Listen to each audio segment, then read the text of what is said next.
16-year-old Phylicia Barnes was visiting her half-sister in Baltimore for the New Year's holiday. On December 28th, Phylicia left the apartment to get something to eat, and that was the last time she was seen.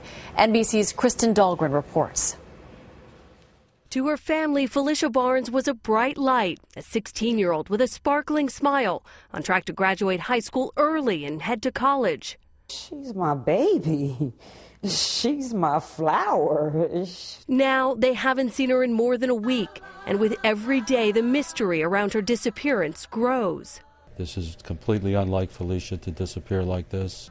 The North Carolina teen was spending the holidays in Baltimore, trying to get to know Dina, a 27-year-old half-sister she met just 2 years ago, staying in Dina's apartment where young people often came and went. A list of 20 different guys had been in and out of that apartment since she had been there. Phylicia was last seen early afternoon on December 28th. Officers have combed through local neighborhoods while choppers fly overhead, and her picture stares out from billboards along I-95. This is Baltimore's Natalie Holloway case. This is a young girl who came to the city to visit family and just mysteriously disappeared. It's like... While her family just tries to hold on to hope. Agonizing. For today, Kristen Dahlgren, NBC News, Baltimore. Joining us now are Anthony Guglielmi, spokesperson for the Baltimore Police Department, and Phylicia Simone's mother, Janice Sallis. Good morning to both of you. Good morning. And Anthony, I want to begin with you because we heard about Phylicia's last known whereabouts. Where are you at this point in your investigation? Do you have any leads? Do you have any concrete evidence at this point? Amy, we're at square one, to be frank. I mean, we have nearly 100 law enforcement personnel, whether it's the Baltimore Police Department, the FBI, National Center for Missing and Exploited Children, the Maryland State Police. We're at full throttle. We've thrown every single law enforcement and technological resource at this case, trying to find Phylicia, trying to reunite her safely with her family. We just don't have any solid leads. We're at a crossroads right now, investigating two scenarios. One is that somebody did something terrible to Phylicia in Baltimore, and the other is that she was abducted, possibly taken out of the Baltimore region and even out of the state of Maryland. We heard from Phylicia's mom in the piece, Janice, and we'll hear from her in just a moment, but she said there were about 20 or so young men coming in and out of that apartment. Can you give us a sense of what that complex was like, and if you have a true understanding of who was actually there and who may have been the last person to see Phylicia?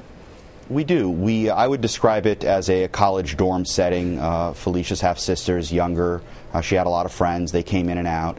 There were about 20 people that we interviewed. We've whittled that list down to 12, and we're re-interviewing. We're making sure that people's stories are consistent. Any holes, detectives are poking those and trying to make sure that we have as solid a timeline as we can, trying to get the most accurate picture as to where she went. But at this point, we really don't have any leads. All right, Janice, I know that every mother out there is feeling for you at this point. It's unimaginable what you're going through. Can you tell us when the last time you spoke with your daughter and what her state of mind was like? What information did she give you when you spoke with her?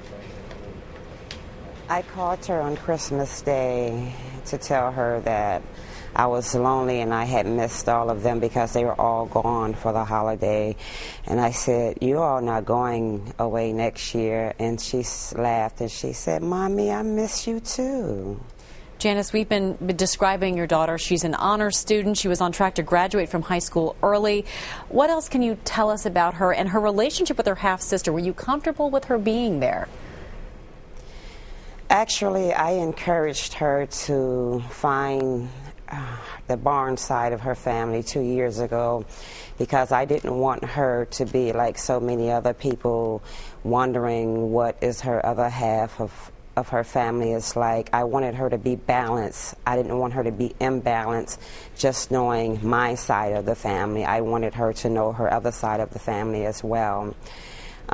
Before, she had visited approximately 4 times, and each time before I sent her, I spoke with her half-sister Dina and drilled her and let her know that the type of lifestyle that she is not allowed.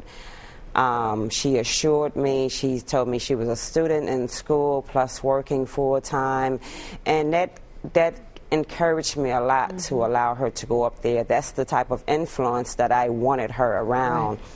Right. When I got there Thursday night, however, after the missing, that's when I found out a whole lot of activities had been going on in and out of that apartment, and I felt totally deceived by her half-sister.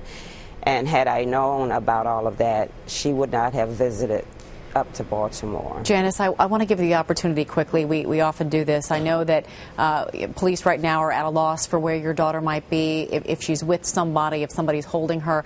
Is there anything you'd like to tell your daughter or the person or persons who may have her at this point?